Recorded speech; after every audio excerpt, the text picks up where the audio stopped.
Gano amagezi gaabula okuva bakatonda basembayo okubeera wano. Kakati wuliriza bulungi. Nyongereza ku ssatu. Omwami ono yasabye ssatu mwongerezeeko. Listen to the unveiling of mystery. Listen to the symbols of mystery. Make of it a religion, for only thus will the essence remain. 3 is the mystery come from the great one. Ssatu kye kyama ky'ebyewuunyo ekikyasinze ekyava eri Katonda w'abakatonda. In prime evil dwell 3 unities. Mu biseera ng'ekibi kibutikidde wonna wonna wabaawo obuganda busatu oba amasiga asatu oba bye beesigamako bisatu. Other than these none can exist. These are the equilibrium source of creation. Awatali bino teri kiyinza kubeerawo mu nsi, n'ensi yennyini tebeerawo, n'obubeezi tebubaawo, n'obulamu tebubaawo, kubanga zino essatu oba bano abasatu oba gano amaanyi ga ssatu oba Trinity y'ensibuko y'omwenkanonkano gwonna era ate y'ensibuko y'obutonzi bwonna amaanyi g'obutonzi gonna gatandikira ku ssatu. Zigenda bwezi: one God,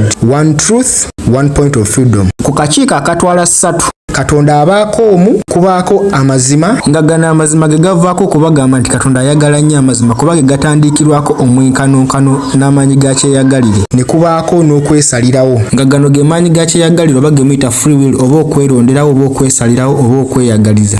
3 come forth from the 3 of the balance. Essatu zonna ziva wali ku ssatu z'omwenkanonkano wezisinziira. All life, all good, all power. Ssatu wezisibuka wonna wajjudde bulamu, wajjudde birungi byokka era wajjudde amaanyi agatagambika. Ndowooza ekyo mukijjukira Bayibuli kyesinzirako okubagamba abawandiika katabo ako ne babagamba nti oli wasibuka wajjudde byakabi byereere.